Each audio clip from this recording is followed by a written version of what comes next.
So hello students, how are you all, जय all of you. बच्चों, आज हम डिस्कस करने जा रहे हैं अपना चैप्टर नंबर 3 गणित मंजरी का कक्षा 9 यानी कि क्लास 9th का जो हमारा चैप्टर है। उम्मीद करता हूँ कि इससे पहले जो चैप्टर 1 हमारा कोऑर्डिनेट ज्योमेट्री से बेस्ड था और चैप्टर 2 जो हमारा लीनियर पॉलिनोमियल पर बेस्ड था वो आप बहुत अच्छे से देख कर आए होंगे।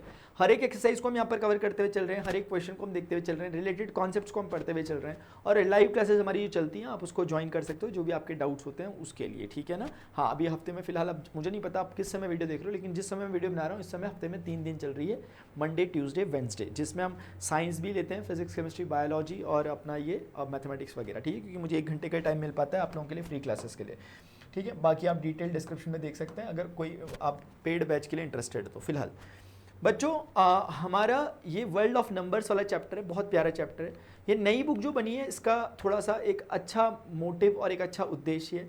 इसमें उन चीज़ों को निकाला गया है जो चीज़ें हमारे भारत में थोड़ा सा एक तरह से खो गई थी कि पता नहीं चल पा रहा था। जैसे निगेटिव नंबर्स के बारे में अगर मैं बात करूं, हमसे चैप्टर 1 में अगर आपको याद होगा एक क्वेश्चन पूछा गया था कि क्या होगा अगर निगेटिव नंबर्स नहीं होंगे, और आपको याद है ऐसा एक क्वेश्चन आया था। तब हम कह रहे थे कि हम सेकंड क्वाड्रेंट के, थर्ड क्वाड्रेंट के, फोर्थ क्वाड्रेंट के लोगों को दिखा नहीं पाएंगे, क्योंकि नेगेटिव नंबर नहीं होंगे तो कैसे दिखा पाओगे। सिर्फ फर्स्ट क्वाड्रेंट के लोगों को ही आप दिखा पाओगे। शायद आप समझोगे, नहीं समझोगे तो कोई बात नहीं। तो मैं आपको ये कहना चाहता हूँ कि जो निगेटिव नंबर्स की बात की जा रही है उसके पीछे बहुत बड़ा योगदान भारतीय गणितज्ञ का था। उनके बारे में आज हम देखेंगे भी क्या क्या है और हम देखेंगे कि वो कौन है। और मैं चाहता हूँ कि आप गेस करें पहले ही कि उन भारतीय गणितज्ञ का नाम क्या होगा। फिलहाल बच्चों, वर्ल्ड ऑफ नंबर्स का मतलब हम नंबर्स को जानेंगे, संख्याओं का जो संसार होता है उसके बारे में हम जान रहे होंगे। पहले क्वेश्चन से स्टार्ट करते हैं, क्योंकि इसमें सच ऐसा कुछ नहीं है कि अलग से आपको कॉन्सेप्ट बताऊं। धीरे धीरे जैसे हम क्वेश्चंस में डाइव करेंगे हमें ऑटोमेटिकली समझ में आएगा क्या। और सच बताऊं तो ये बहुत ज़्यादा इजी चैप्टर है। ये ऐसा चैप्टर है जो आप ऑलरेडी जानते हो, प्लस माइनस माइनस होता है, माइनस माइनस प्लस होता है, जानते हो ना पहले से, बस उसी को रिवाइज करना। A merchant in the port city of Lothal is exchanging bags of spices for copper ingots. He receives 15 ingots for every 2 bags of spices. If he brings 12 bags of spices to the market, how many copper ingots will he leave with? ये देखो इसमें कुछ चीज़ें आई है। मैं चाहता हूँ कि आप मुझे बताओ कि ये जो इसमें एक वर्ड यूज़ हुआ है कौन सा, लोथल। ये लोथल क्या है? मैं आपकी जानकारी के लिए फिलहाल आपको बताता हुआ चल रहा हूँ। अब मुझे टाइम स्टैम्प के साथ बताना है कि मास्टर हमने पहले बता दिया था। लोथल गुजरात का एक बंदरगाह था, है ना, मतलब एक जगह है जो आपने इंडस वैली सिविलाइजेशन सुनी होगी उस समय का जो था। तो ये हमें उस दुनिया में ले जाने की कोशिश कर रहे हैं, क्योंकि उस समय बार्टर एक्सचेंज मतलब इस तरीके से होता था, वस्तु विनिमय होता था। उस समय ऐसा नहीं होता था कि आप रुपये दे लेते थे और उसके बदले आपको कुछ सामान मिलता था। अब जैसे ये मर्चेंट है कोई, तो इन्होंने क्या किया, एक्सचेंज किया bags of spices for copper ingots. यानी कि यहाँ पे एक्सचेंजिंग क्या हो रही है, कॉपर इनगॉट्स मतलब कॉपर का, आप एक सोचो कि एक ढेला सा बना हुआ है, फिर उस कॉपर का जो भी बनाना होगा बना देंगे। तो कॉपर को ऐसा कुछ एक बना करके, बॉल टाइप की बना करके ऐसे ले जाया जाता था, फिर उसके अकॉर्डिंग कॉपर का जो सामान बनना होता था वो उसको बाद में कर दिया जाता था मोल्ड करके। तो फिलहाल कॉपर के इनगॉट्स हैं और दूसरा बैग ऑफ स्पाइसेस है। आपने शायद सुना होगा भारत जो था, भारत और जो दक्षिण पूर्व एशिया का भाग है जो इस तरफ का है, थाईलैंड, म्यांमार वाला, जो इंडोनेशिया वाला भाग है, ये मसाला के लिए बहुत फेमस था। उस समय सुमात्रा, जावा जो द्वीप हुआ करते थे आइलैंड, उनको मसाला आइलैंड ऐसा टाइप से कहा जाता था। तो जो ये यूरोपियंस आए उनका पहला रीज़न ये मसाले के चक्कर में ही आना था। ये ऐसी जानकारी के लिए है आपको बताने के लिए। तो उस समय क्या होता था, वो स्पाइसेस लेते थे, उनके पास जो होता था वो देते थे। तो अपने वहाँ से सोना चांदी जो भी उनके पास होता था वो लेते थे और यहाँ से स्पाइसेस वगैरह ले जाते थे। तो भारत में इस तरीके से काफ़ी ज़्यादा ये चीज़ फॉरेक्स जो था काफ़ी बढ़ गया था उन दिनों, भारत अमीर ही था।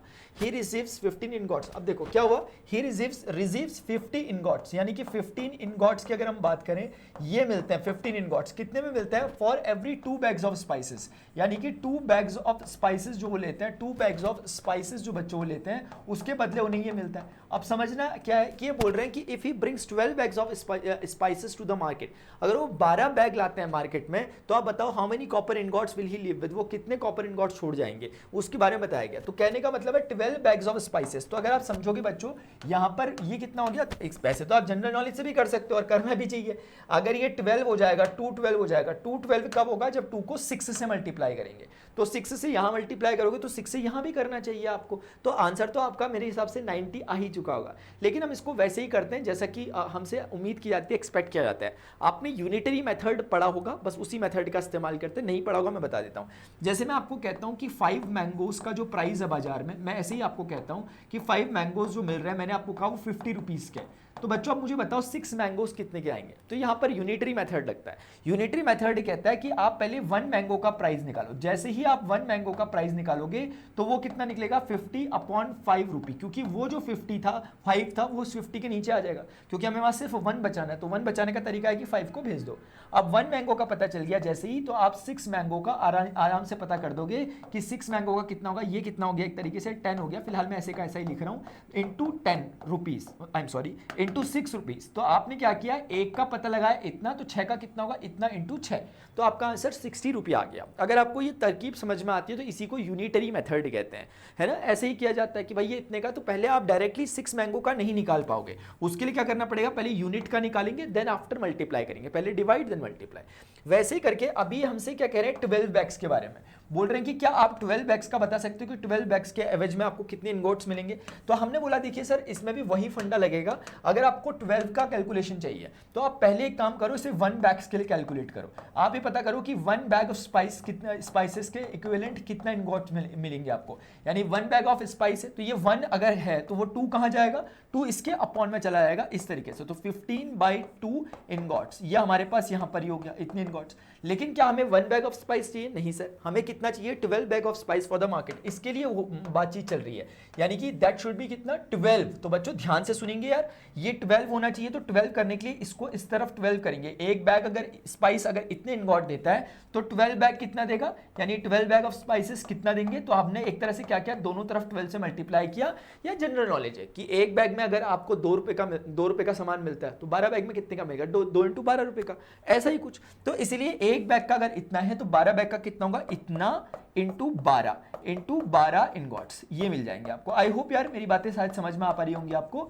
आप सॉल्व करोगे, 2 इसको 6 टाइम कैंसिल करेगा, 15 6 के कितना जाएगा, 90, तो ये हो जाएगा इनगॉट्स। तो 90 इनगॉट्स मिल जाएंगे कितने में, 12 बैग्स ऑफ स्पाइसेस में। आई होप यार this is clear to everyone. 12 bags of spices जो होंगे वो क्या होंगे, इतने के हो जाएंगे। तो दैट्स हाउ बच्चों आप निकालोगे। और आपको थोड़ा सा हंसी नहीं भी आ रही होगी शायद कि यार ये तो हम 6ठी 7वीं 8वीं क्लास में पढ़ते थे, बेसिक्स हैं। बिल्कुल ये बेसिक है, उसको बेसिक की तरह ही लेना है, ठीक है ना, वैसा ही। लेकिन फिर भी यार छोटी छोटी चीजें होती हैं जो कई बार हम नहीं समझ पाते हैं, लेकिन अभी हमें मौका मिला है तो अब एटलीस्ट समझ लेते हैं। हमारे बेसिक इंप्रूव करने का ये टाइम है, क्योंकि जब भी आपको ऐसी चीजें दिखती हैं हमेशा आप यूनिटरी मेथड ही लगाओगे। आपको 2 बैग का दिया था, 12 का पूछा था, तो 2 से 12 में जंप आप चाहो तो डायरेक्टली 6 कर सकते हो। लेकिन हर बार इतना इजी नहीं होता कि जो यहां दिया है उसका मल्टीपल यहां दिया हो सकता है यहां 2 दिया है तो यहां 13 दिया होता, अगर यार 13 दिया तो क्या करते। तो हाँ, ये मेथड हमेशा काम करेगा। यूनिटरी मेथड से पहले फाइंड आउट करो, फिर उसके बाद जितने का भी निकालना आप इजीली निकाल सकते हो, ठीक है। Let's move to the next one. बच्चों एक बार ध्यान से देखेंगे, एक क्वेश्चन है, look at the sequence of number on 1 column of the Ishango bone. Ishango bone जो बच्चा है ये हमें कहीं ना इंटरकनेक्ट कर रहे हैं सब्जेक्ट्स को आपस में।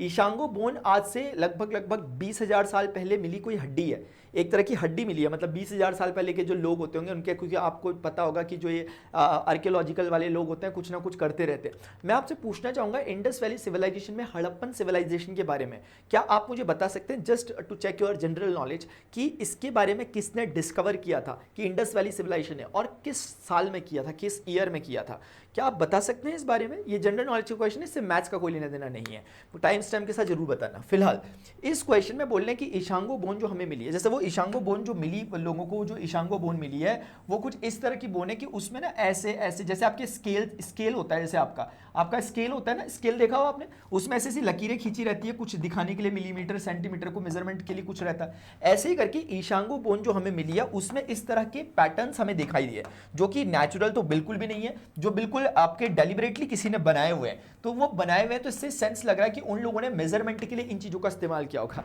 तो कभी कभी तो मैं ये भी सोचता हूँ कि क्या यार हमें लगता है कि हम टेक्नोलॉजी एडवांसमेंट में शायद ऊपर जा रहे हैं, कहीं ऐसा तो नहीं है कि ये सब चीजें एक बार पहले हो चुकी होंगी।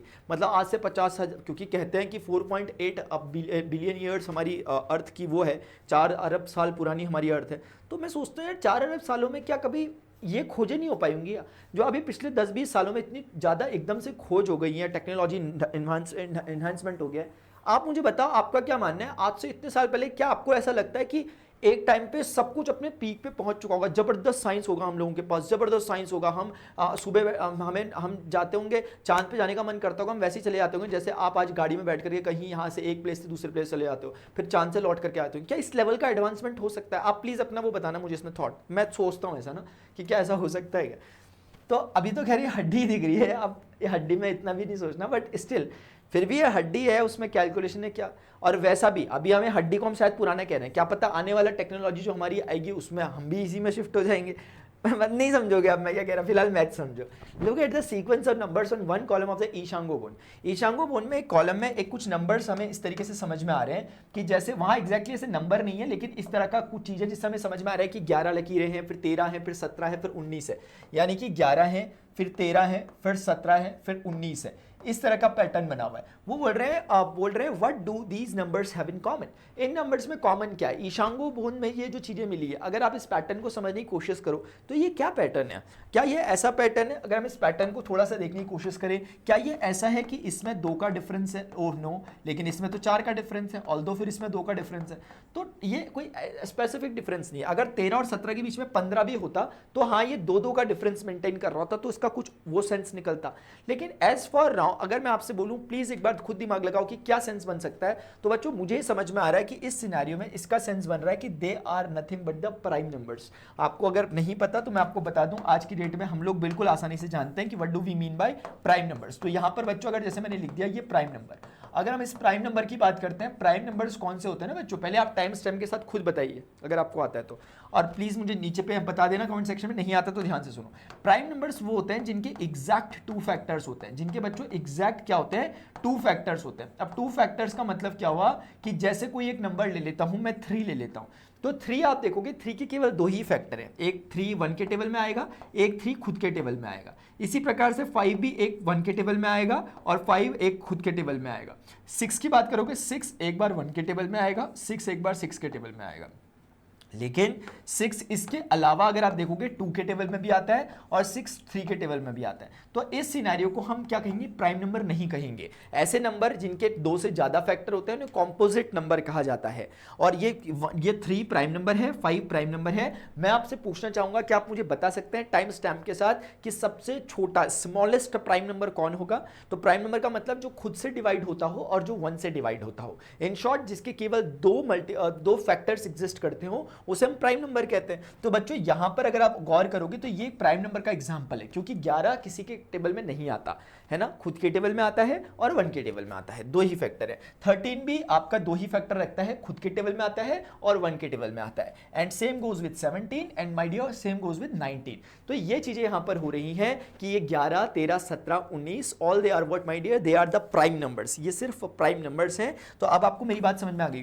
तो ईशांगो बोन में जो हमें ये पैटर्न मिला है, हम समझ पा रहे हैं कि इसमें जो भी है ये नंबर्स असल में उन्होंने प्राइम नंबर्स का ऑर्डर लिखा है। यहाँ पे 11 13 17 19 प्राइम नंबर है। Now what they are saying, list the next 3 numbers and fit the pattern.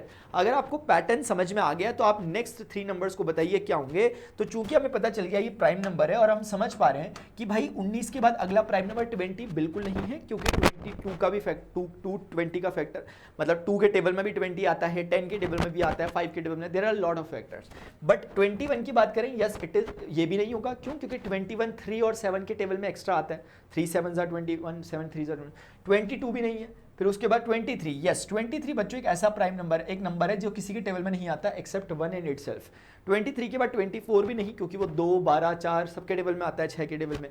क्या उसके बाद 24 के बाद 25 नहीं, वो भी 5 के टेबल में आता है। क्या 26 बिल्कुल नहीं, 27 बिल्कुल नहीं क्योंकि 3 के टेबल में आता है, 28 बिल्कुल नहीं, 29 यस 29 बच्चों किसी के टेबल में नहीं आता है एक्सेप्ट 1 इन इटसेल्फ। अभी 29 के बाद 30 आता है 10 3 के टेबल में, और भी बहुत सारे लोग हैं।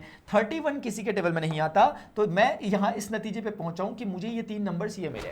तो आप मुझे प्लीज जरूर बताएंगे कि क्या ये मैंने सही लिखा हुआ है या आपको कोई डाउट है, आप मुझे जरूर बताएंगे, ठीक है ना। तो ये अगले 3 नंबर प्रेडिक्ट कर दिए हमने, क्योंकि because they are nothing but the prime numbers. And इस पैटर्न का कोई यूज नहीं हो रहा है यहाँ पर, ये सिर्फ ऐसे ही मैं सोच रहा था क्या पता ऐसा हो रहा हो, बट ऐसा कुछ नहीं हो रहा। तो आपने प्रेडिक्ट कर दिया। Now what we know that the natural numbers are closed under addition. The sum of any two natural number is always a natural number.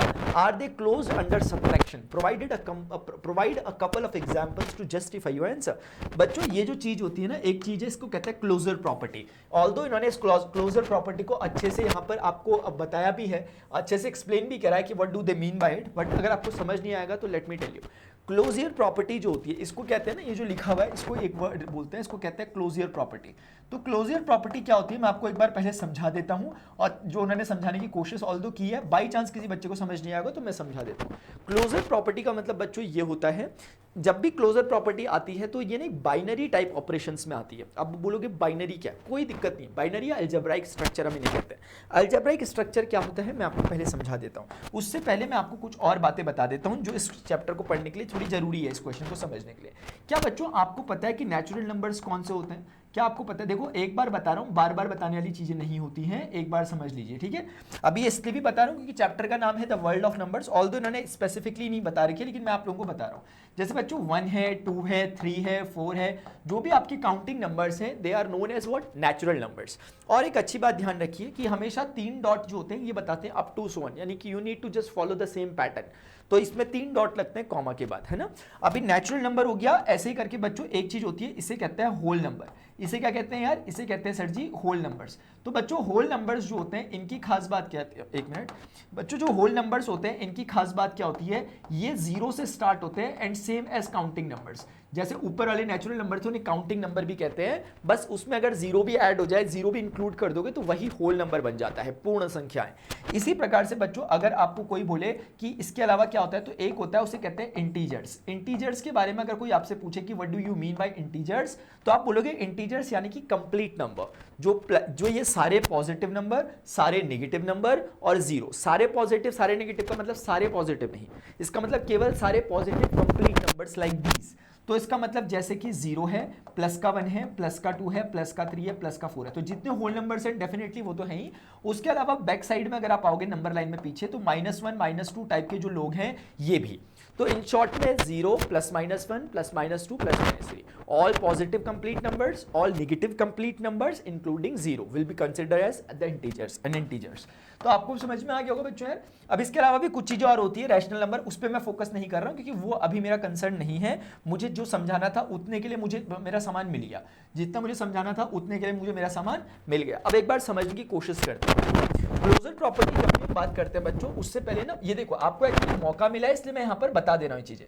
ये एक्सपेक्ट नहीं कर रहे हैं कि आपको ये सब कुछ पता हो, लेकिन मैं समझता हूँ कि अगर चीजें थोड़ा अच्छे तरीके से पता हो तो फिर हमें मजा भी आता है और समझ में भी आता है चीजें, ठीक है। तो उम्मीद करता हूँ आपको ये तरीका पसंद आ रहा होगा जो मैं बताने वाला हूँ बच्चों। एक होता है अलजेब्राइक स्ट्रक्चर, ठीक है ना, अलजेब्राइक स्ट्रक्चर। अलजेब्राइक स्ट्रक्चर ये एक चीज होती है, स्ट्रक्चर लिख दीजिएगा आप प्लीज, ठीक है ना, STRUCTER, ठीक है, स्ट्रक्चर।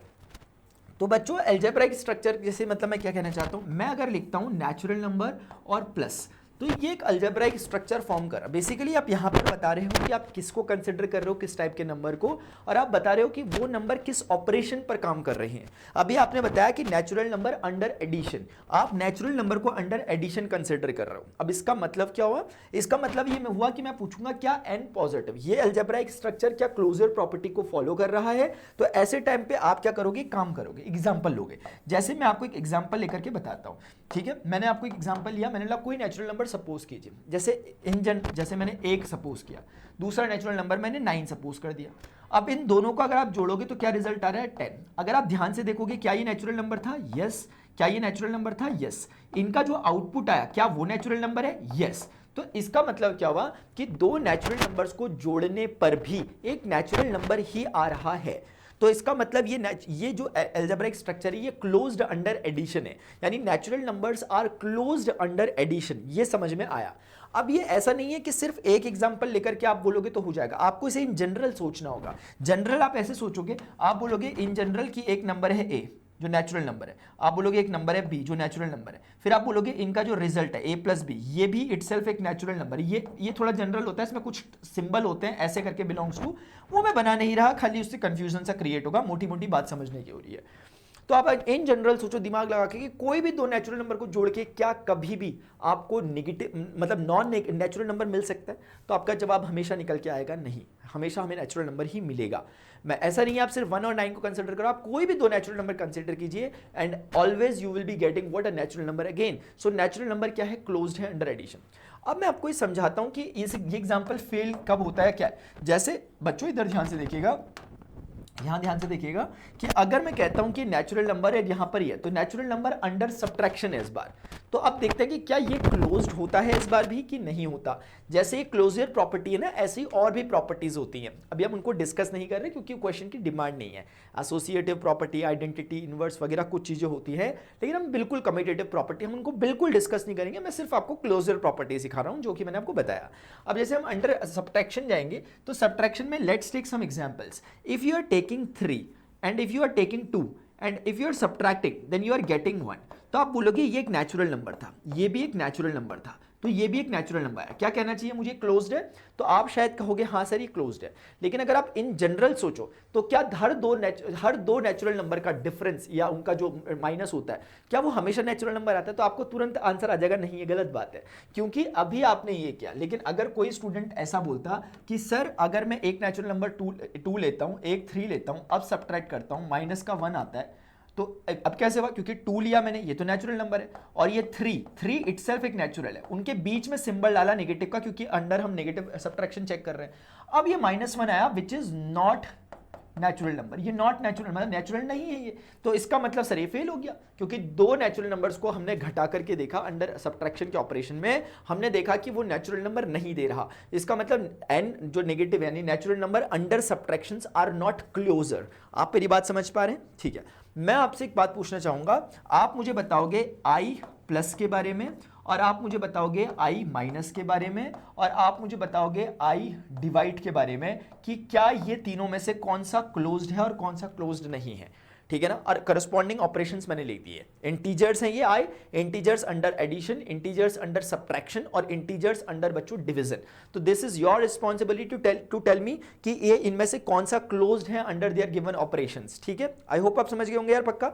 ठीक है, और ऐसे ही आप क्या मुझे बता सकते हैं टाइम स्टैम्प के साथ कि n इंटू और n जो आपका डिवीजन होता है, इन दोनों में से कौन सा क्लोज्ड है, क्योंकि n प्लस और माइनस में तो हमने देख लिया प्लस जो एडिशन है वो क्लोज्ड है, क्योंकि दो नेचुरल नंबर को जोड़कर नेचुरल नंबर ही आता है, दो नेचुरल नंबर को घटाएं तो जरूरी नहीं है नेचुरल नंबर आएगा। आप में से कोई बच्चा कह सकता है सर यहां तो आ रहा है तो हम ये क्यों कह रहे हैं कि क्लोज नहीं है, क्योंकि एक भी अगर काउंटर एग्जांपल आपको मिल जाता है जो डिससैटिस्फाई कर रहा है तो फिर हम बोल देते हैं कि वो नहीं कर रहा सेटिस्फाई। ठीक है, एक ही सफिशिएंट होता है डिससैटिस्फाई करने के लिए।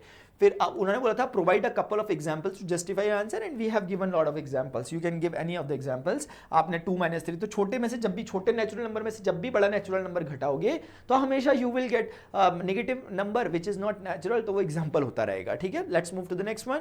बच्चों इधर देखिए, ancient Indians used the joints of their fingers to count a practice still seen today. Each finger has 3 joints and the thumb is used to count them. How many can you count on one hand? How does these relate to the ancient base 12 counting system? 12 counting system जो होता था बच्चों, इसे कहते थे डियोडेसिमल, यानी कि इसको इस तरह का कहा करते थे डियोडेसिमल सिस्टम। डियोडेसिमल सिस्टम का मतलब यह है कि जो एंशिएंट ग्रीक्स थे और उस तरफ भी लोग क्या करते थे, वो सिंबल वो काउंटिंग कैसे करते थे, वो काउंटिंग करते थे 0 से लेकर चालू होते थे 0 1 2 3 4 5 6 7 8 9। कितने नंबर हो गए टोटल? ये टोटल 10 नंबर हो गए हैं। क्योंकि जब भी अगर आपको कंसेक्यूटिव नंबर पता करने हो कितने, तो उसका एक तरीका भी होता है कि आप फाइनल वाली डिजिट में से इनिशियल डिजिट को घटाया करो और एक जोड़ दिया करो। जैसे 0 में से 9 गया, 9 में से 0 गया, कितना होता है 9, फिर एक जोड़ दो 10, तो एक काउंट करोगे 10 होंगे। ये तरकीब कब काम आ सकती है? जैसे फॉर एग्जांपल आपकी क्लास में रोल नंबर 32 से लेकर के रोल नंबर 58 तक बच्चे हैं यहाँ पर, और आपकी क्लास टीचर काउंट कर रहे हैं कि 32 है, फिर 33 34 से काउंट कर रहे हैं, तो आप काउंट करने की जरूरत नहीं है। आप मुझे बता सकते हो एग्जैक्टली कि रोल नंबर 32 से रोल नंबर 58 तक टोटल नंबर स्टूडेंट कितने हैं?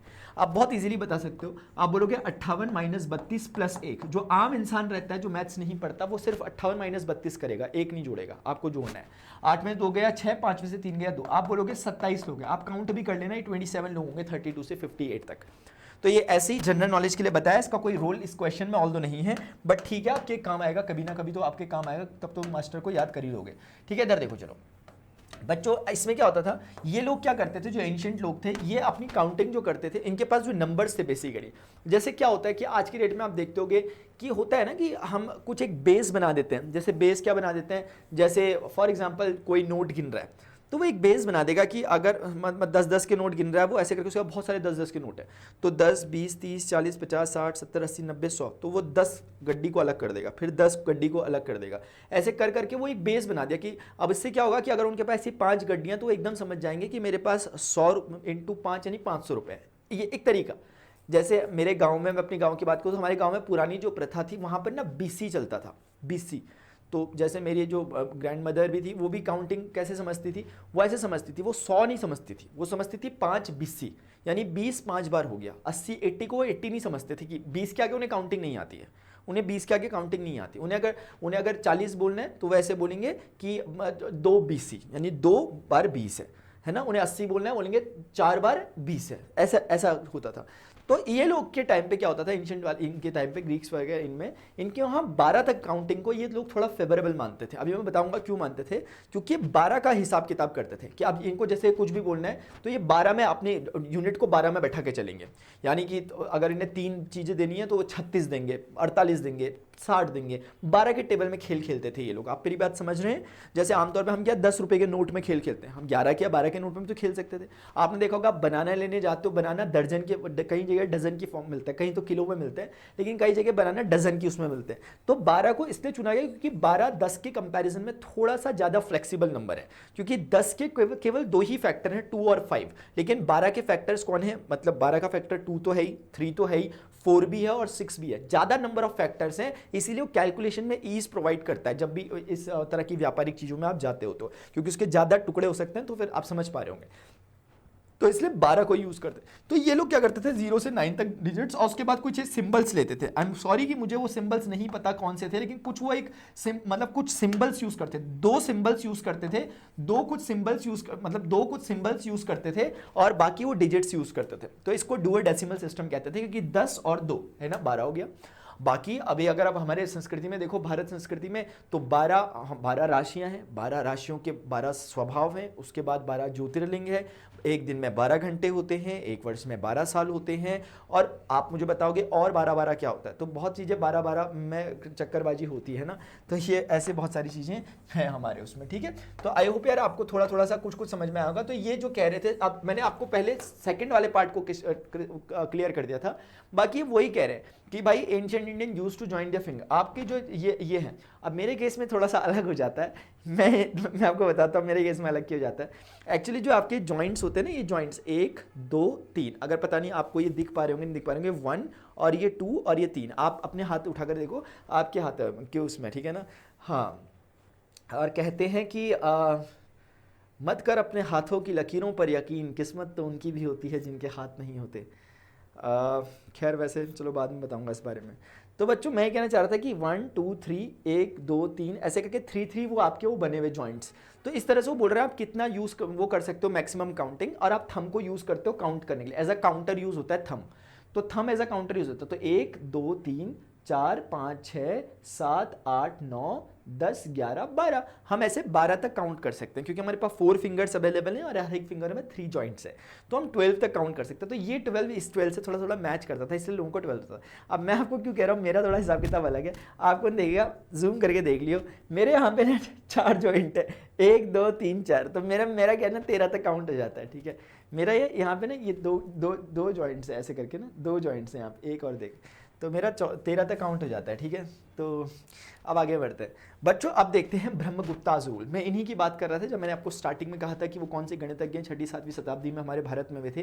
ब्रह्मगुप्ता जी इनका नाम है। इन्होंने गणित के बहुत अच्छे अच्छे सिद्धांत दिए। ब्रह्मस्फुट सिद्धांत इन्होंने अपना एक दिया था, मतलब जिसमें ब्रह्मस्फुट सिद्धांत इनकी एक पुस्तक का नाम है, जिसमें इन्होंने अपने गणित के विषय में जो जो अच्छी अच्छी जानकारी उन्होंने दी। उसमें ही एक 18वां अध्याय है, उसमें एक बहुत ब्यूटीफुल बात कहते हैं जिसको आपके चैप्टर में लिया गया है ब्रह्मगुप्ताज रूल पे। वो ब्रह्मगुप्ता जो रूल है वो क्या है बच्चों, वो कहते हैं धनयो धनम ऋणम ऋणयो धन ऋणयो अंतरम सम ऐक्यम खम, ऐसा कहते हैं वो। आप इसको मैं दोबारा बोलता हूं, आप इसको सुन लेना, मैं समझा दूंगा मतलब क्या है। मैं लिख लेता है लेकिन फिर थोड़ा लंबा हो जाएगा लिखने में।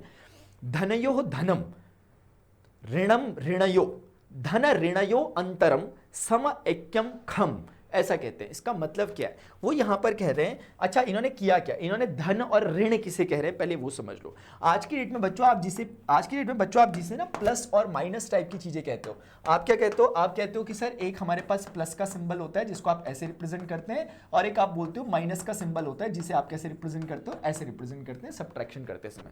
बच्चों इन्होंने ना ब्रह्मगुप्ता जी ने जो कॉन्सेप्ट दिया था नेगेटिव नंबर्स का, इन्होंने इनिशिएट किया नेगेटिव नंबर्स का कॉन्सेप्ट। इन्होंने जो नेगेटिव नंबर्स हैं इन्होंने उनको डैट समझाया, डैट की तरह। डैट जिसे उन्होंने डैट नहीं बोला, उन्होंने ऋण बोला। हिंदी में ऋण कहते हैं माइनस को आज की डेट में भी। तो ऋण, जैसे कोई कहता है ना उसके पास बहुत ऋण हो गया, पता नहीं आपने सुना है कि नहीं सुना, आपने शायद डैट सुना होगा, बट ऐसा भी बोलते हैं कि उसके पास बहुत ऋण था। ऋण था मतलब उधारी थी, डैट था। डैट वही होता है, बी यहाँ पे साइलेंट होता है। और एक बच्चों उन्होंने एक जो कॉन्सेप्ट दिया वो दिया उन्होंने असेट का।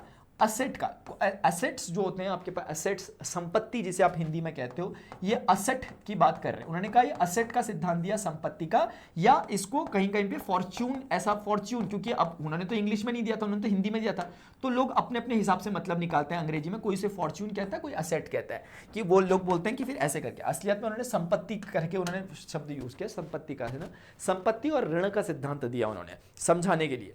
उन्होंने बोला जैसे किसी के पास अगर कोई चीज है, अगर उसके पास कुछ अमाउंट है तो वो धन में जाएगा, वो उसकी संपत्ति है, एसेट है, वो धन चिन्ह के साथ दिखेगा। और अगर वो उसके पास नहीं है, वो उसने उधार लिया, उसके पास नहीं है, तो उसको ऋण में दिखाएंगे, वो डेट में जाएगा। तो इस तरीके से उन्होंने बताया। यहीं पर इन्होंने कहा था, जो मैं आपको कह रहा हूं, मैं उसको लिख भी लेता हूं अगर आपको होगा, तो वो कहते हैं धनयो ऋणम, वो कहते हैं धनयो धनम, धनयो धनम, ऋणम ऋणयो, ऋणम ऋणयो, ऋणम ऋणयो, फिर वो कहते हैं धन ऋणयो, अंतरम सम, अंतरम सम, ऐक्यम खम, ऐसा कहते हैं वो, ठीक है ना। अब इसका मैं आपको थोड़ा सा मतलब बता देता हूं कि इसका मतलब क्या होगा। ये ब्रह्मस्फुट सिद्धांत के 18वें अध्याय में उन्होंने लिखी थी ये बात। अब इसमें बच्चों क्या होता है, इसका अर्थ ये है, वो कहते हैं धनयो धनम, वो कहते हैं धन और धन को, अभी मैं धन को इसी सिंबल से दिखा रहा हूं, तो वो कहते हैं धन और धन मिलकर के धन देते हैं, धनयो धनम। फिर वो कहते हैं ऋण, ऋणम ऋणयो, यानी ऋण और ऋण मिलकर के भी ऋण देते हैं। फिर वो कहते हैं कि धन और ऋण का जो अंतर होता है, धन ऋणयो अंतरो सम ऐक्यम खम, यानी कि धन और ऋण अगर एक जैसे हैं, मतलब धन और ऋण अगर एक जैसे हैं, फॉर एग्जाम्पल के लिए अगर मैं बोलता हूं कि जैसे मैंने बोला कि एक धन ए है, ए कोई भी एक चीज है, 5 है नहीं बोलना, मैं ए बोल दिया, और वैसे ही वो ऋण में ए है, तो वो कहते हैं कि इसका जो अंतर होगा, मतलब धन, कोई चीज धन में जितनी है ऋण में भी अगर उतनी है, तो उनका जोड़ उस समय खम होता है। ये जीरो जो आज की डेट में उसको जीरो कहते हैं, उन्होंने उसके लिए खम शब्द का इस्तेमाल किया था। तो वो कहने का मतलब है उनका कि जब भी आप एक धन को एक धन में जोड़ते हो, और यहीं पे एक बात और मतलब समझ गए, मतलब एक बात और रह गई है, वो तीसरे वाली जो धन ऋणयो अंतरम वाली बात है, उसका मतलब है धन और ऋण का जो अंतर है वो बच्चों किसके बराबर आता है, उनके डिफरेंस के बराबर आता है, उनके अंतर के। अभी इसको मैं एग्जांपल लेकर समझाता हूं, क्योंकि यहां पर ये शायद इतना बेटर समझ में नहीं आया होगा। तो एग्जांपल लेकर के जैसे मैं अगर समझाऊं, तो वो कह रहे हैं कि अगर आप एक धन को, एक धन और धन अगर आप देखोगे तो वो धन होता है ना। वो कह रहे हैं धन और ऋण जो होता है वो ऋण होता है अल्टीमेट, मतलब एक धन और एक ऋण उनके अंतर के बराबर होता है। एक धन और ऋण उनके अंतर के बराबर होता है। अगर एक संख्या धन है और एक ऋण है और आप उन दोनों को जोड़ रहे हो तो उनके अंतर के बराबर आपका रिजल्ट आएगा। इसको बेटर वे इसका ये हो सकता है समझाने का कि आप जोड़ रहे हो किसको, एक धन संख्या और एक ऋण संख्या को, तो आपका रिजल्ट क्या आ रहा है, उनके अंतर के बराबर आ रहा है, डिफरेंस के बराबर। इसी प्रकार से वो कह रहे हैं कि अगर एक ऋण संख्या है और एक ऋण संख्या है, आप इन दोनों को जोड़ लो तो आपका ऋण ही रिजल्ट आएगा। और वो कह रहे हैं कि अगर एक ऋण धन संख्या है और एक ऋण संख्या को आप जोड़ रहे हो लेकिन दोनों की दोनों सम है, सम ऐक्यम खम, अगर दोनों समान है तो ऐसी स्थिति में इसका अंतर कितना आएगा, जीरो आएगा। तो ये वही चीजें हैं जो शायद आपने पिछली कक्षाओं में अपनी पढ़ी होंगी कि प्लस प्लस प्लस होता है, माइनस माइनस प्लस होता है बट सिंबल माइनस का आता है, और ऐसे ही प्लस माइनस उनके डिफरेंस के बराबर होता है। और इसी प्रकार से प्लस और सेम चीज लेकिन अपोजिट नेचर की अगर होगी तो उसका आंसर जीरो आता है। अब बच्चों हम ये नहीं कह रहे कि यार पूरी चीजें एकदम कॉपीड है, हम ये नहीं कह रहे कि उसके बाद जो मैथमेटिक्स रची गई चाहे वो बाहर से ही क्यों ना आई हो विदेशों से, वो ये नहीं कह रहे कि हम कि वो गलत है या कुछ, ऐसा कुछ नहीं है। ये एक प्रकार की शुरुआत समझो आप इसे, एक तरह की शुरुआत उन्होंने दी। फिर इसको देख करके स्कॉलर्स ने कुछ किए होंगे, उन्होंने भी डेवलपमेंट किए होंगे, उन्होंने भी अपनी खोजें की होंगी और वो भी एक रिजल्ट तक पहुंचे होंगे। तो ऐसा नहीं है कि यही अकाट्य सत्य है, इन्होंने शुरुआत करी, ये इंपॉर्टेंट। अभी हम केमिस्ट्री पढ़ रहे हैं, आपने 9th में देखा होगा एटम्स में, आपने देखा उसमें कि हमने डाल्टन को पढ़ा, फिर डाल्टन के बाद थॉमसन है, फिर रदरफोर्ड है, फिर नील्स बोर है। अभी आपके उसमें नील्स बोर है भी नहीं ऐसे टाइप से ज़्यादा। फिर नील्स बोर के बाद भी, नील्स बोर भी 12th तक पढ़ते हैं बच्चे, उनके बाद सोमरफील्ड का भी एक मॉडल आता है, यानी कि करेक्शन लगातार होते रहते हैं। लेकिन अगर सोमरफील्ड आ गए तो इसका मतलब बिल्कुल भी ये नहीं है कि भाई जो डाल्टन ने किया वो किसी काम का नहीं है। अगर मान लिया डाल्टन पे कोई सुधार रदरफोर्ड ने किया तो उसका मतलब ये नहीं कि डाल्टन बेकाम के थे, और रदरफोर्ड पे अगर नील्स बोर ने सुधार किया तो उसका मतलब ये नहीं कि रदरफोर्ड बेकाम के थे, और अगर नील्स बोर पे समरफेल्ड सुधार करते तो उसका मतलब ये नहीं कि नील्स बोर बेकाम के थे। बट इसका मतलब सिर्फ इतना है कि ये एक प्रोग्रेस है, सिखा रहा है कि साइंस कैसे सिस्टमेटिकली मैथमेटिक्स या कोई भी सब्जेक्ट है वो कैसे आगे जाता है एक विरासत के तौर पर। तो हमें थोड़ा सा धन्यवादी होना चाहिए इनका भी, हमारे ब्रह्मगुप्ता जी का, कि इन्होंने संसार को इस तरह का एक नियम दिया जो आज की डेट में काफ़ी मदद करता है लोगों की अंडरस्टैंडिंग के लिए। बच्चों यहाँ से ना कुछ हट गया, ठीक है। हाँ, तो यार उम्मीद करता हूँ कि आपको हल्का हल्का कुछ समझ में आया होगा। अब हम बढ़ते हैं आगे।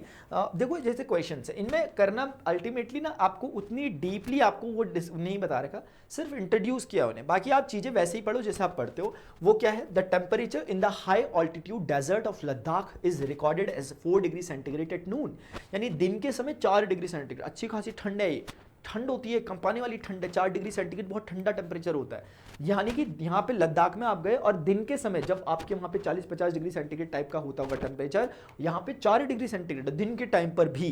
तो ये कह रहे हैं इतना रिकॉर्ड किया गया। बोले by midnight it drops by 15 degree centigrade, what is the midnight temperature. ये आपको सिर्फ नंबर के साथ फैमिलियरिटी क्रिएट कर रहे हैं। तो ये आपको बोल रहे हैं कि मिडनाइट में जब मतलब आपने जब देखा था, मतलब दिन के समय जब आपने देखा तो वो 4 डिग्री सेंटीग्रेड था। फिर जब आप गए और जब मिडनाइट हो गई, जब आप मिडनाइट में देखने के लिए गए, यानी कि ये वो समय है जब सूरज दादा यहाँ पर थे, ठीक है ना। तो ये उस समय की बात है। अब ये वाली बात है जब चंदा दादा आ गए, चंदा मामा आ गए, सॉरी। तो बच्चों सूरज दादा हो गए और चंदा मामा हो गए। तो अच्छा, तो इन दोनों के बीच में क्या रिश्ता है आपस में, बताना जरा। तो ये चंदा मामा आ गए। तो बच्चों अब जब चंदा मामा आ गए तो आपका टेम्परेचर कितना हुआ, 50 डिग्री सेंटीग्रेड नहीं हुआ, it drops by 15 degree centigrade, वो 15 डिग्री गिर गया। यानी गिर गया का मतलब ये हुआ बच्चों, पहले वो कितना था, वो था 4 डिग्री सेंटीग्रेड, उसमें से गिर गया यानी माइनस हो गया कितना, 15 डिग्री सेंटीग्रेड उस टेम्परेचर में से और पीछे चले गया स्केल में। आप मेरी बात समझ रहे हो। तो अभी हम शायद जानते हैं कि प्लस माइनस माइनस होता है, तो 15 और 4 का डिफरेंस कितना होता है, धनयो अंतरम, है ना, कितना था वो, 11 होता है। तो 4 और 15 का डिफरेंस 11। लेकिन अब हम एक नई बात जानते हैं जो उस सिद्धांत में तो नहीं दी गई थी वहां पर, अभी जो मैंने लिखा था, हम जानते हैं कि जो बड़ा होता है उसका सिंबल आता है। तो ये हो गया। तो इसका मतलब है कि जो मिडनाइट का टेम्परेचर है वो माइनस का 11 डिग्री सेंटीग्रेड है। इसमें कोई बहुत रॉकेट साइंस नहीं है, सिंपल क्वेश्चन है, सिंपल तरीके से करके आगे बढ़ना है। A spice trader takes a loan that of rupees, ये रुपीज का सिंबल है बच्चों, जहां जहां दिखेगा ये लग नहीं पाया इसमें ढंग से, 850। The next day he makes a profit, profit क्यों, फॉर्चून, वो उसको उनकी ब्रह्मगुप्ता जी की फॉर्म में कह रहे हैं, ऑफ रुपीज, ये रुपीज अगेन, रुपीज 1200। फिर कहते हैं the following week he incurs a loss of, यानी कि उन्होंने इतना लॉस और लिया 450 रुपए का। Write the sequence as an equation using integers and calculate his final financial standing. उनकी फाइनल फाइनेंशियल स्टैंडिंग क्या है, जो ट्रेडर है, इन्होंने क्या कमाया क्या लुटाया, मतलब वो बताओ कि फायदे में है घाटे में है, जो भी इनका फाइनेंशियल स्टेटस है। बच्चों अब हम क्या करेंगे, हम बोलेंगे कि spice trader takes a loan debt इतना। तो बच्चों जो लोन है या जो डेट है, वो डेट लोन सब कुछ ये एक ही चीज है। इन सबका मतलब क्या है, ऋण, और ऋण का मतलब क्या है, निगेटिव का सिंबल। तो बच्चों इसका मतलब यह है कि उनके पास माइनस का 850 रुपये हम लिखेंगे, हम उसे क्या लिखेंगे, प्लस का नहीं लिखेंगे, हम उसके आगे माइनस लगाएंगे कि डेट है। तो माइनस ऑटोमेटिकली सिंबल इटसेल्फ समझा देगा कि ये डेट है, 850 रुपीज वो पीछे चल रहे हैं। He makes a profit, Fortune लिया उन्होंने 1200 रुपीज का। तो जब उन्होंने फॉर्चून लिया, फॉर्चून का मतलब एक तरह से उन्होंने प्रॉफिट लिया, और प्रॉफिट का मतलब बच्चों एक तरह से उन्होंने संपत्ति बनाई अपनी, मतलब ये मैं उनकी भाषा में बोल रहा हूँ, किनकी, ब्रह्मदत्त जी, वो सॉरी ब्रह्मगुप्ता जी की, ठीक है ना। तो ये आपका इस तरह से हो गया। अब अगर हम इसको देखें तो इन सब चीजों को रिप्रेजेंट करने के लिए एक सिंबल हम यूज कर रहे हैं, उस सिंबल का नाम क्या है, प्लस का सिंबल। तो प्लस सिंबल अगर लिख दिया तो ऑटोमेटिकली समझ में आ रहा है कि ये फॉर्चून है, और ऊपर वाला नेगेटिव समझा रहा है कि वो डेट है। अभी बोल रहे हैं the following week he incurs a loss of rupees 450। अब उनको लॉस हुआ, फिर से अब लॉस हुआ उनको, फिर से लॉस अगेन कितना है, 450। तो लॉस के लिए फिर से हम क्या करेंगे, तो लॉस भी क्या हुआ, संपत्ति उनके हाथ से गई है, ये भी एक तरह का डेट की कैटेगरी में। अभी एग्जैक्टली डेट वैसे नहीं, बट संपत्ति गई है तो लॉस है या डेट है, और संपत्ति आ रही है तो वो क्या है, वो फॉर्चून है, एसेट है, प्लस है, ठीक है। तो अब बोल रहे हैं सबको बताओ कि अब क्या, write the sequence as an equation. तो बच्चों इक्वेशन कैसे बन रही है, माइनस 850 रुपीज प्लस का हमारे पास कितना है 1200 रुपीज, और सबको प्लस करते हुए चलो, और प्लस कितना है, माइनस का 450 रुपीज। इन सबको आप जोड़ोगे, आप जानते हो कि माइनस का 850 हो गया, ये प्लस का 1200 हो गया, प्लस माइनस माइनस का हो गया। अब आप बोलोगे कि ये दोनों मिलकर के कितना होंगे, अंतर आएगा प्लस और माइनस में, 12 में से 8 गया 400, और 400 में से 50 गया 350, और बड़ा कौन है 1200, तो रिजल्ट कितना आएगा, इतना प्लस का। और यहाँ कितना आएगा माइनस का 450। और अगर आप समझ रहे होंगे तो ये फिर से प्लस माइनस है, तो अंतर हम लेंगे, और अंतर जब बच्चों आप लोगे तो कितना आएगा, 450 और 300 का अंतर कितना होता है, 100 का अंतर होता है। लेकिन सिंबल किसका होगा, जो बड़ा है, बड़ा कौन है, माइनस, तो माइनस। तो हमें सिर्फ ये जो रिजल्ट मिला, इस रिजल्ट से हमें क्या समझ में आया, 100 रुपए का हिसाब किताब हुआ। इनकी फाइनेंशियल स्टैंडिंग 100 रुपए की है, लेकिन 100 रुपए आए हैं या गए हैं, तो 100 रुपए गए हैं। Actually he is in the loss of 100 rupees, तो ये 100 रुपीज की लॉस में, तो आप लिखोगे ये क्या, ये किसको रिप्रेजेंट कर रहा है, नेगेटिव साइन यहां पर रिप्रेजेंट कर रहा है कि लॉस ऑफ 100 रुपीज को, लॉस ऑफ रुपीज 100। तो आई होप यार बच्चों आप लोग को समझ में आ गया होगा कि इसका मतलब क्या हो रहा है। सिर्फ प्लस माइनस से हमें समझ में आ रहा है कि आपको अब ये इतनी लैंग्वेज नहीं लिखनी पड़ेगी, आपको सिर्फ प्लस माइनस के सिंबल देखने, अल्टीमेटली जो रिजल्ट आ रहा है उसके प्लस माइनस से आपको, अगर ये प्लस का होता तो हम कहते हैं कि 100 रुपये उनका फॉर्च्यून है, यानी कि ये उन्होंने कमाया है, ये उसके प्रॉफिट में, but in this time he is in the loss of 100 rupee. Now let's move to the next one. Exercise 3.2 शुरू हो चुकी है हमारी, ठीक है। Calculate the following using Brahmagupta's law. हमारे जो ब्रह्मगुप्ता जी हैं, देखो बच्चों एक तो बात ये है कि उन्होंने सिर्फ इंट्रोड्यूस किया है, हम पूरी तरीके से उनकी चीज़ों को नहीं पढ़ रहे। हमने इवन ये जो वो मैंने बताया आपको श्लोका जो जिसमें उसका जिक्र था, वो एज सच आपकी बुक में नहीं दे रखा, मतलब अगर था ही तो वैसे थोड़ा सा और इसे रिफाइन किया जा सकता था आपके उसको, लेकिन नहीं। तो अभी क्या चाह रहे हैं, ये बोल रहे हैं कि आप बताओ calculate the following using Brahmagupta's law. अभी बोल रहे हैं कि माइन, अब देखो ब्रह्मगुप्ता जी का लॉ है, अब उस लॉ को आपने उसी की हेल्प से समझना होगा जो आप ऑलरेडी जानते हो। अगर मैं आपको ट्रिक बताऊं तो ट्रिक ये है, क्योंकि आप ऑलरेडी जानते हो कि प्लस और प्लस का मल्टीप्लाई क्या होता है, प्लस होता है, आप जानते हो। ऐसे ही आप जानते हो कि प्लस और माइनस का जो मल्टीप्लिकेशन होता है that will give you minus. आप ये भी जानते हो माइनस का प्लस के साथ multiplication that will give you minus again. और आप जानते हो कि माइनस और माइनस का मल्टीप्लिकेशन जब होता है वो प्लस का रिजल्ट देता है, क्या हमें जानते हैं। तो ये बस ये चीज़ है, तो हमें ना, हम जानते हैं ऑलरेडी, हमें ऐसे एक्ट करना है जैसे कि हम जानते नहीं होंगे और हमें अभी भी ब्रह्मगुप्ता जी से पता चला होगा, ऐसा करना है। क्योंकि अब चीज़ें ही ऐसी है, क्योंकि ऐसा नहीं है कि आप पहली बार पढ़ रहे हो, आप पहले ही जानते हो, तो मैं कंफ्यूज नहीं करना चाहूँगा, इसलिए मैं रिलेट कर रहा हूँ जो आप ऑलरेडी जानते हो। तो उनकी लैंग्वेज में जब आप इनको बोलोगे तो जो प्लस होगा, प्लस बेसिकली फॉर्च्यून को रिप्रेजेंट कर रहा है, फॉर्च्यून को, तो और फॉर्च्यून को मैं यहाँ पे एफ से रिप्रेजेंट करूंगा। माइनस जो है यहाँ पर वो रिप्रेजेंट कर रहा है डेट को, और डेट को मैं शॉर्ट में डी से रिप्रेजेंट कर रहा हूँ।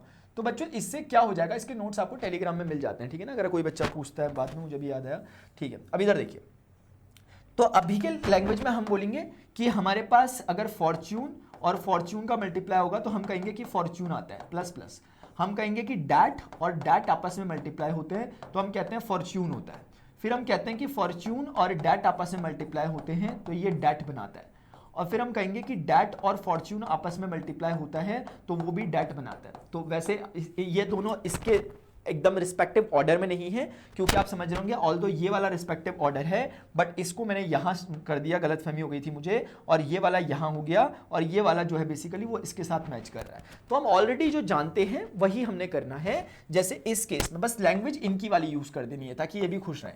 -12 × 5, तो ये रिप्रेजेंट कर रहा है बेसिकली डैट को, यानी कि ये रिप्रेजेंट कर, हम ऐसे लिखेंगे as that into fortune gives us that according to Brahmagupta जी।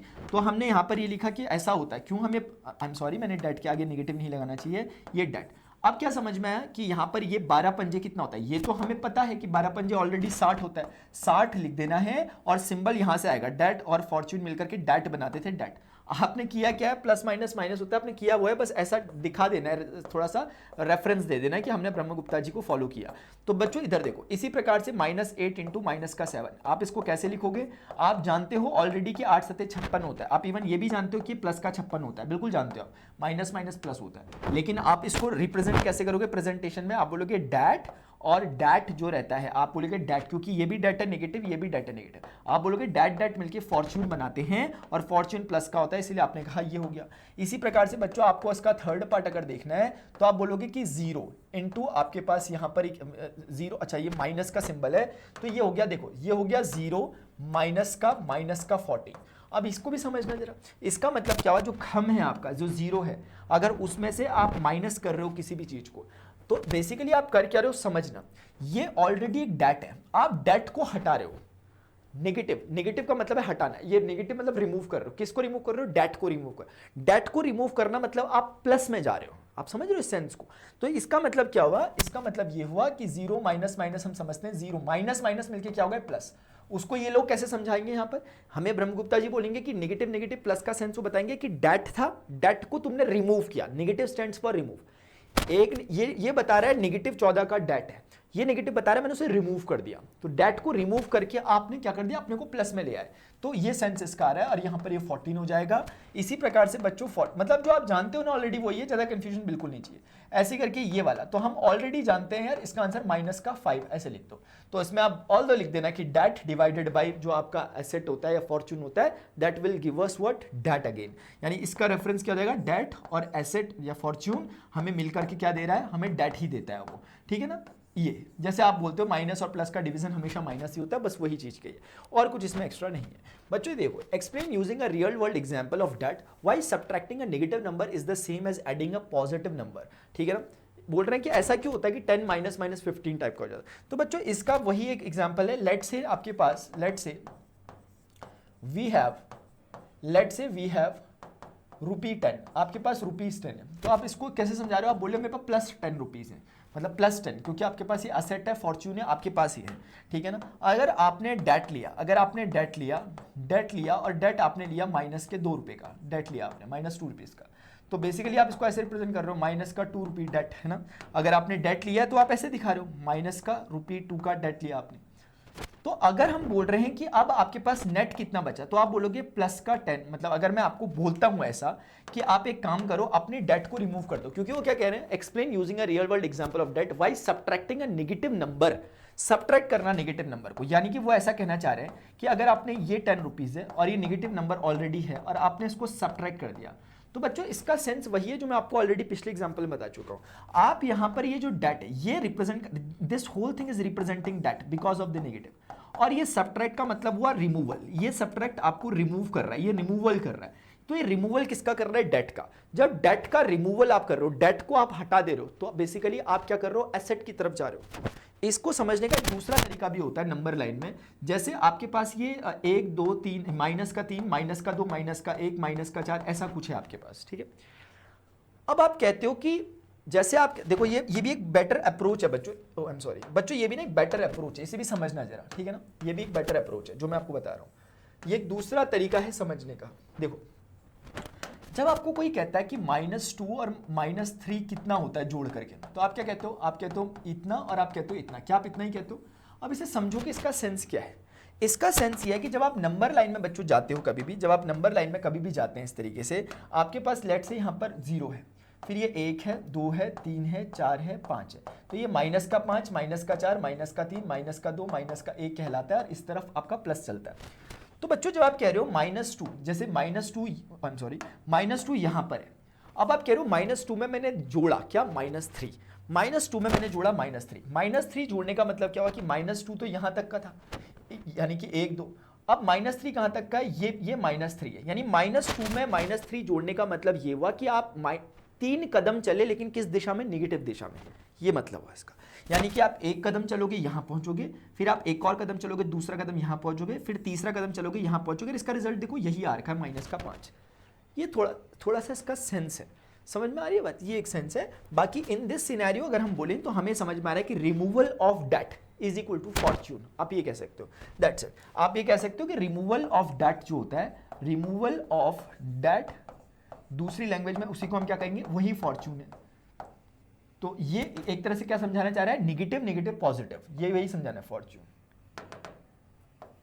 ठीक है बच्चों। तो ये यही है, इससे ज्यादा इसका कोई और अर्थ नहीं है। तो मैं चाहता हूं ना आप ज्यादा उलझो मत, ये उलझाने के पर्पज से नहीं है, लेकिन ये चैप्टर को इन्होंने डाला, ऑल्दो इन्होंने क्या करा, थोड़ा सा मिक्सअप कर दिया, एक तरफ नहीं रखा चैप्टर को, या तो हम पूरा ही उस तरीके से जानते जो कि ब्रह्मगुप्ता जी कह रहे थे, इन्होंने सिर्फ उन्हें इंट्रोड्यूस किया। तो मैं समझ सकता हूं आपकी अगर कोई प्रॉब्लम आपको हो रही है, लेकिन मैं ये भी कहना चाहूंगा कि आप ऑलरेडी जो जानते हो वही बेहतर है, कुछ भी नहीं है। जहां लिखने लायक चीजें मैंने लिख कर दिखा दी, क्योंकि मुझे पता है आपको डाउट होगा। अब फ्रैक्शनल एंड रैशनल नंबर, अब धीरे धीरे हमारे नंबर्स को हम जानेंगे, जो कि बहुत अच्छे अच्छे टॉपिक्स होंगे, अब हम उन्हें कवर करते हुए चलेंगे। तो आपको कोई भी कंफ्यूजन किसी भी तरीके से बच्चों नहीं चाहिए। अभी मैंने फिलहाल इतना कराया, आगे की जो एक्सरसाइजेज हैं, जो कि हमारी कौन सी होगी, एक्सरसाइज 3.3, वो मैं आगे आपको अगले सेशंस में कराता हूँ, क्योंकि अभी के लिए मुझे लगता है सफिशिएंट है, ठीक है। और लाइव क्लासेस में जरूर आया करें, क्योंकि वहां पे जो भी डाउट्स होते हैं वो मैं क्लियर कर रहा होता हूँ, और हम सारे सब्जेक्ट्स पढ़ने हैं बच्चों, ध्यान रखो, और सारे सब्जेक्ट को मैं बहुत अच्छे तरीके से पढ़ना है, कि हम हर सब्जेक्ट में फुल स्कोर करें, न केवल फुल स्कोर करें मार्क्स के बिहाफ पे, बल्कि हम कुछ ऐसा कुछ करें कि हमें कुछ नई चीज़ें सीखने को मिले। चाहे फिजिक्स पढ़ रहे हो या मैथ्स पढ़ रहे हो या केमिस्ट्री पढ़ रहे हो, बायोलॉजी पढ़ रहे हो, हिंदी पढ़ रहे हो, इंग्लिश पढ़ रहे हो, जो भी हम सब्जेक्ट पढ़ रहे हैं उन पे आप पूरे डेडिकेशन के साथ उनको समझने के पर्पज से पढ़ो कि हमें कुछ कुछ तो समझ में आना चाहिए जो हमने चैप्टर पढ़ाई है, ठीक है।